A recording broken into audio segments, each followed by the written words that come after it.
بسم اللہ الرحمن الرحیم اللہم صلی علی سیدنا و مولانا محمد مبارک وسلم وصلی علیہ۔ ناظرین، کافی لوگ اس بارے میں چونکہ یہ کرنٹ افیئر ہے، اس بارے میں اس لیے کافی لوگ اس بارے میں بات بھی کر رہے ہیں، اور کافی لوگوں کا چونکہ امریکہ ایک سپر پاور ہے، اس وجہ سے نظریہ ایک طرح کا یہ بن جاتا ہے کہ امریکہ کی وجہ سے ورلڈ میں چینجز آتے ہیں۔ امریکہ کا جو پریزیڈنٹ آتا ہے، خواہ وہ ڈیموکریٹک سے آئے یا وہ ریپبلکن سے آئے، ریپبلکن کے اپنے نظریات ہیں، ڈیموکریٹک کے اپنے نظریات ہیں۔ اس ویڈیو میں ہم جانیں گے امریکہ کا جو پریزیڈنٹ جو آیا، ڈونلڈ ٹرمپ آیا، اور ڈونلڈ ٹرمپ آنے کے بعد اس نے جو اپنے 4 ایئرس کا جو پیریڈ تھا وہ مکمل کیا، 2017 سے 2021 تک وہ امریکہ کا پریزیڈنٹ رہا۔ اس کے بعد آئے ایک نیا دور شروع ہوا جو تھا جو بائیڈن کا، جو آیا ڈیموکریٹک سے۔ اب آپ دیکھیے کہ جو بائیڈن کا جو ایرا، اور اگر آپ اس کو کمپیئر کریں اس کے ساتھ ڈونلڈ ٹرمپ کے ایرا کے ساتھ، تو ڈونلڈ ٹرمپ کا ایرا میں آپ کو کافی زیادہ چینجز نظر آئیں گے، جو کہ ڈونلڈ ٹرمپ سوشل ایشوز کے ساتھ کافی انوالو رہے۔ جو ورلڈ کے جو میجر جو پرابلمز ہوتے ہیں، ڈونلڈ ٹرمپ اس کے ساتھ انوالو رہتے ہیں، کیونکہ ریپبلکنس کا ایک بہت ایک اہم جو ہوتا ہے، منشور ہوتا ہے، وہ یہی ہوتا ہے کہ وہ سوشل پرابلمز کو ڈیل کرتے ہیں۔ اور آپ دیکھیے کہ ریپبلکنس جو تھے وہ اسرائیل کی کافی سپورٹ میں تھے، اور کافی زیادہ انہوں نے اسرائیل کی مدد بھی کی دوسرے ملکوں کے ساتھ مل کر۔ اور جو دوسری طرف آپ دیکھیے کہ ڈیموکریٹک کی طرف سے جب 48 پریزیڈنٹ بن کے رہا جو بائیڈن، تو اس ایرا میں آپ کو اتنی زیادہ ورلڈ میں ہنگامے نہیں نظر آئیں گے۔ آپ دیکھیے کہ ورلڈ میں جو اسرائیل اور پیلسٹائن کی جو جنگ ہوئی، اسرائیل فلسطین کی جنگ، اس میں جو بائیڈن اس طرح انوالو نہیں تھا جس طرح سے انوالو جو ڈونلڈ ٹرمپ تھا۔ اور ڈونلڈ ٹرمپ کی خوش قسمتی دیکھیں کہ ڈونلڈ ٹرمپ جب پچھلی دفعہ بھی جب پریزیڈنٹ کے لیے الیکشن لڑ رہا تھا تو اس پر ہیلری کلنٹن تھی۔ ایک عورت کے مقابلے میں ایک مرد کا پریزیڈنٹ کی سیٹ کے لیے کھڑا ہونا، تو اس مقابلے میں آپ دیکھیں کہ پچھلی بار بھی ڈونلڈ ٹرمپ نے واضح طور پر جیت حاصل کی تھی۔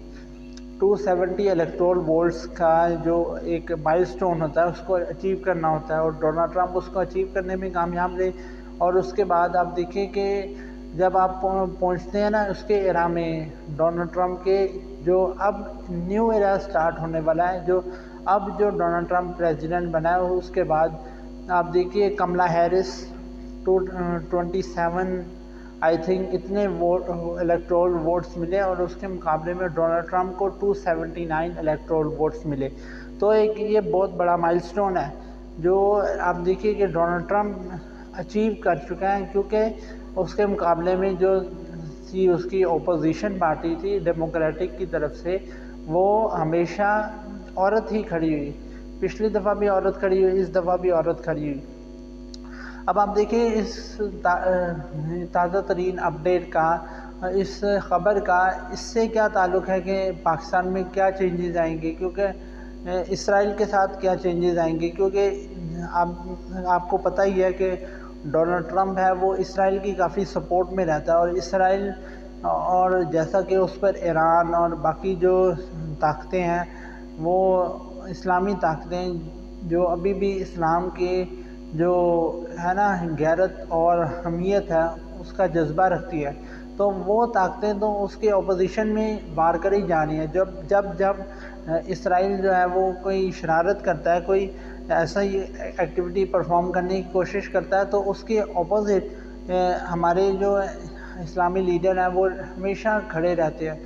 اب ڈونلڈ ٹرمپ آ گیا، ڈونلڈ ٹرمپ کے آنے سے کافی لوگ کہہ رہے ہیں کہ اس کا عمران خان سے بھی تعلق ہے، کہ عمران خان کی یہ رہائی بھی اس سے ممکن ہے۔ تو میرے خیال سے یہ ایک طرح کی خام خیالی ہے، کیونکہ امریکہ کبھی اس طرح سے کسی ملک یا کسی خاص اسپیسیفک پرسن کا اس طرح سے وہ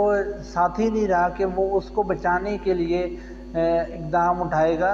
وہ اس طرح کا وہ رہا ہی نہیں کبھی امریکہ، نا اس طرح کا کوئی ساتھی نہیں رہا امریکہ۔ اور دوسری بات یہ کہ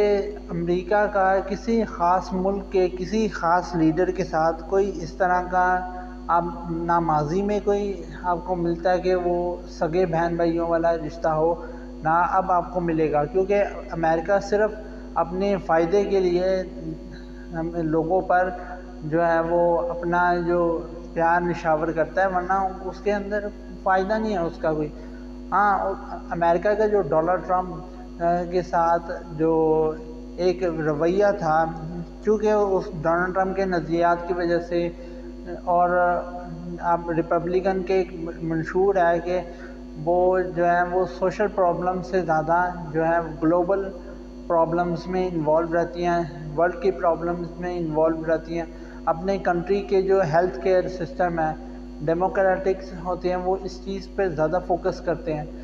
جبکہ جو ریپبلکنز ہوتے ہیں وہ اس چیز پر زیادہ فوکس نہیں کرتے،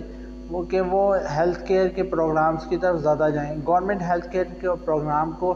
جو ہے وہ ریپبلکنز جو ہیں وہ ڈسکریج کرتے ہیں، کم کرنے کی کوشش کرتے ہیں کہ گورنمنٹ کے ہیلتھ کیئر کے پروگرامز کی بجائے زیادہ سے زیادہ جو فنڈنگ ہے وہ جنریٹ کی جائے بیکاز آف ایمونیشن، یعنی اسلحے کی بنیاد پر۔ آپ دیکھیں گورنمنٹ جو ہے وہ امریکہ کی، اس کا 60% جو بجٹ ہے وہ جنریٹ ہوتا ہے اسلحہ بیچنے سے۔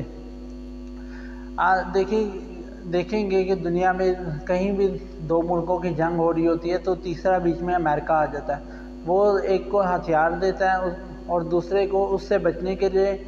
ریڈار ڈیفنس سسٹم دے رہا ہوتا ہے۔ اس نے دونوں طرح کی چیزیں لوگوں میں تقسیم کرنی ہوتی ہیں۔ ایک طرح اس نے جو اس کے حامی ملک ہوگا اس کو وہ اپنی طرف سے اٹیکنگ اسلحہ دے گا، اور دوسری طرف سے دوسرے ملک کو اس سے بچانے کے لیے، ڈیفینڈ کرنے کے لیے وہ اسلحہ دے گا۔ اس طرح امریکہ کا تو جو سسٹم ہے وہ اسی پہ چل رہا ہے، اور امریکہ کے سسٹم کا اس بات سے کوئی تعلق نہیں کہ عمران خان صاحب یا کوئی بھی خاص ایک بندہ اگر کسی مصیبت میں ہے تو امریکہ آ کے اس کو بچائے گا۔ یہ میرے خیال سے ایک بہت بڑی ایک بھول ہے اور ایک خام خیالی ہے جو لوگوں کے دماغوں میں جنریٹ ہوئی بھی ہے۔ ہم آپ آ جائیں اس طرف کے ڈیموکریٹک اور ریپبلکنس کا آپس میں فرق کیا ہے منشور کا۔ پہلی بات تو رول آف گورنمنٹ میں اس کا بہت فرق ہے۔ ڈیموکریٹک جو ہے وہ گورنمنٹ رولز میں ریپبلکنس ہے اس وجہ سے بھی آگے ہیں کیونکہ وہ گورنمنٹ کے پرابلمس کے ساتھ وہ جو ہے نا زیادہ انوالو رہتے ہیں۔ وہ کہتے ہیں کہ لوگوں کے مسائل کو زیادہ حل کیا جائے، اس میں زیادہ لوگوں کے مسائل کے بارے میں سوچا جائے، اور جبکہ ریپبلکنز جو ہیں وہ سوشل پرابلمس کی طرف زیادہ انوالو رہتے ہیں۔ اب نمبر 2 پہ جو فرق آتا ہے اس میں وہ آتا ہے ٹیکسز کا۔ ٹیکسز کا بھی بہت فرق ہے۔ جو ڈیموکریٹک ہیں وہ لو ٹیکسز کی طرف جاتے ہیں کہ لوگوں سے لو ٹیکسز نہ لی جائیں، ہائی ٹیکسز لیے جائیں لوگوں سے، جو وہ انکم کما رہے ہیں اس پر ان سے بھاری ٹیکس لیا جائے۔ جبکہ ریپبلکنز جو ہیں وہ کہتے ہیں کہ جو بھی کما رہا ہے اس کے مقابلے میں ٹیکس ریشو ہمیشہ کم ہونی چاہیے۔ تو بہت سارے اس طرح کے فرق ہیں جو ڈیموکریٹک اور ریپبلکنز کو ایک دوسرے سے مختلف بناتے ہیں۔ امید ہے آپ کو ویڈیو اچھی لگی ہوگی۔ اپنے میزبان منیب الرحمان